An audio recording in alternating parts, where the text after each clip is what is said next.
রমজানে লোডশেডিং হবে না বললেন বিদ্যুৎ উপদেষ্টা।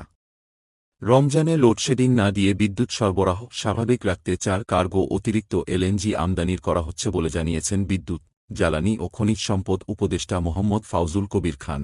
রোববার ২রা মার্চ আসরের নামাজের পর রাজধানীর সার্কিট হাউস জামে মসজিদের সামনে সাংবাদিকদের তিনি এ কথা বলেন।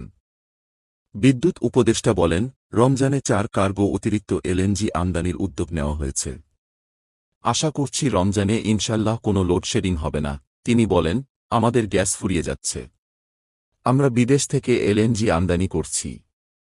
এবারের রোজা কিছুটা গরমের মধ্যে পড়ছে। এছাড়া এ সময় সেচের জন্য অনেক বিদ্যুৎ ব্যবহার হয়।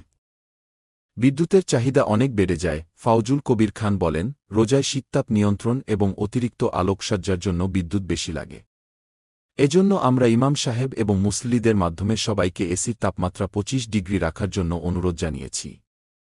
মালয়েশিয়াতেও এসির তাপমাত্রা 25 ডিগ্রিতে রাখতে বলা হয়েছে। তিনি বলেন, বাসাবাড়িতে যেন অতিরিক্ত বিদ্যুৎ অপচয় না হয়। শপিং মল ও জুয়েলারি শপে অতিরিক্ত আলোকসজ্জা করা যাবে না। এজন্য আমি এবং আমার বিদ্যুৎ ও জ্বালানি বিভাগের সহকর্মীরা সবার কাছে যাচ্ছি। বিদ্যুৎ উপদেষ্টা বলেন, বিদ্যুতের পাশাপাশি গ্যাসও চুরি হয়। সেজন্য অবৈধ গ্যাস সংযোগ বিচ্ছিন্ন করছি। বিদ্যুতের অবৈধ সংযোগ বিচ্ছিন্ন করার ব্যবস্থা নিচ্ছি।